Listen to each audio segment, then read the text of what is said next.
क्या आपने कभी सोचा है कि शिव द्वारा बताए गए 112 तंत्र साधना के मार्ग यानी विज्ञान भैरव तंत्र की धारणाएं सिर्फ साधारण ध्यान तकनीकें नहीं बल्कि ऐसी अदृश्य चाबियां हैं जो आपकी चेतना के दरवाजों को खोल सकती हैं?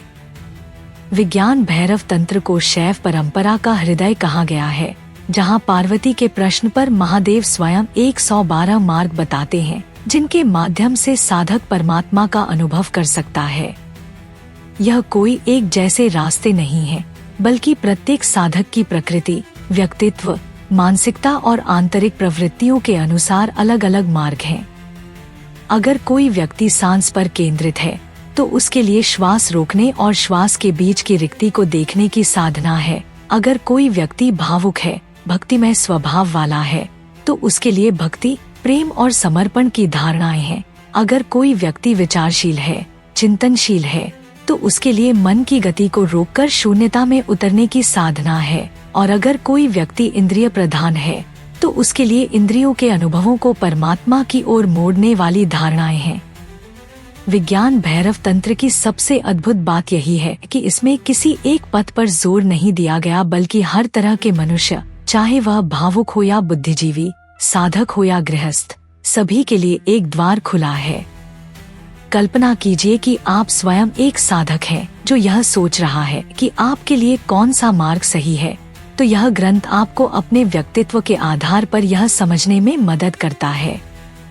जिनका व्यक्तित्व श्वास पर केंद्रित है, जिन्हें गहरी सांसें लेना, प्राणायाम और श्वास की लय पर ध्यान देना सहज लगता है, उनके लिए विज्ञान भैरव तंत्र में कई तकनीकें हैं, जैसे श्वास के बाहर जाने और भीतर आने के मध्य की रिक्ति पर ध्यान करना।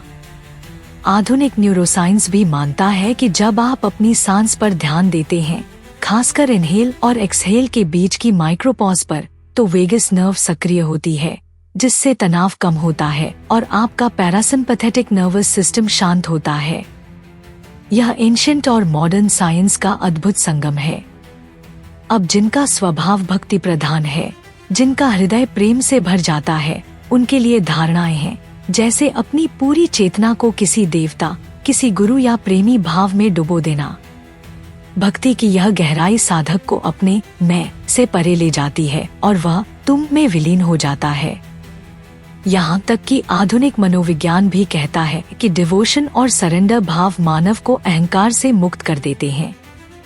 वहीं जिनका स्वभाव चिंतनशील है, जो सोचने वाले हैं, उनके लिए धारणाएं हैं, जैसे विचारों के बीच की खामोशी को पकड़ना।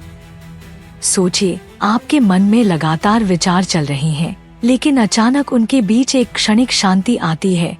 उस साइलेंस में उतर जाना ही वह द्वार है जो आपको शिव की चेतना से जोड़ता है। इसी तरह फीलर्स यानी भावुक लोग, जिनका जीवन अनुभव और संवेदना पर आधारित है, उनके लिए विज्ञान भैरव तंत्र में इंद्रियों के अनुभव को साधना में बदलने वाली तकनीकें हैं।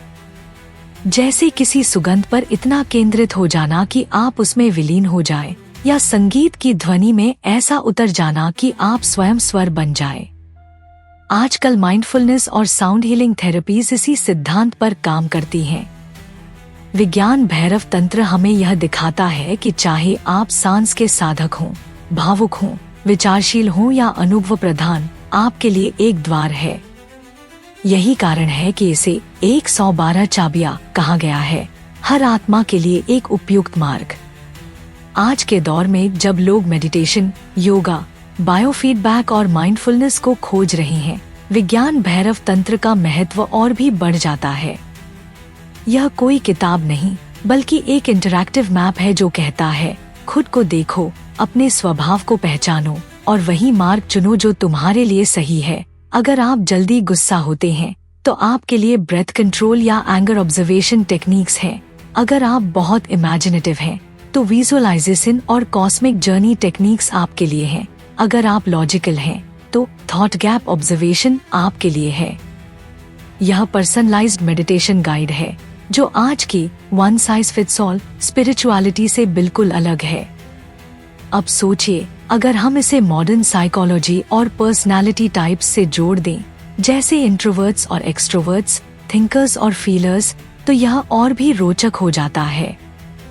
इंट्रोवर्ट व्यक्ति के लिए इनवर्ट साइलेंस की साधना सही है, जबकि एक्सट्रोवर्ट व्यक्ति भक्ति और प्रेम के माध्यम से जल्दी जुड़ सकता है।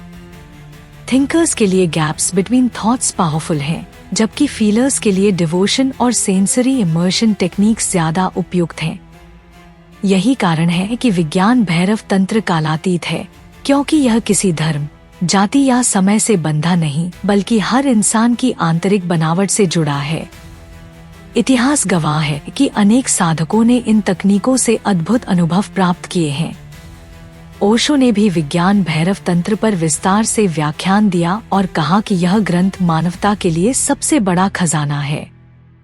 उन्होंने भी यही बताया कि कोई भी साधक इन 112 में से अपनी तकनीक चुन सकता है। यह कोई बंधन नहीं, बल्कि एक आजादी है। हर आत्मा अपनी कुंजी से अपना द्वार खोल सकती है। तो अब प्रश्न यह है कि आपके लिए कौन सा मार्ग सही है? क्या आप सांस पर ध्यान देने वाले हैं या भक्ति में बहने वाले? क्या आप सोच की खामोशियों में उतर सकते हैं या इंद्रियों के अनुभवों में परमात्मा को खोज सकते हैं?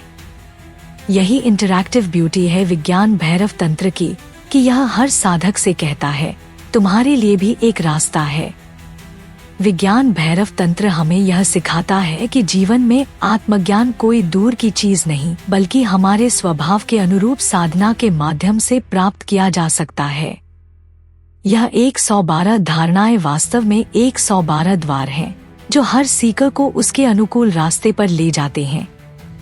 अगर आप अपने स्वभाव को पहचानकर साधना चुनते हैं, तो आपकी आध्यात्मिक यात्रा सहज और गहरी हो जाएगी। यही शिव का रहस्य है। हर आत्मा के लिए एक रास्ता है, एक कुंजी है, एक छिपा हुआ दरवाजा है।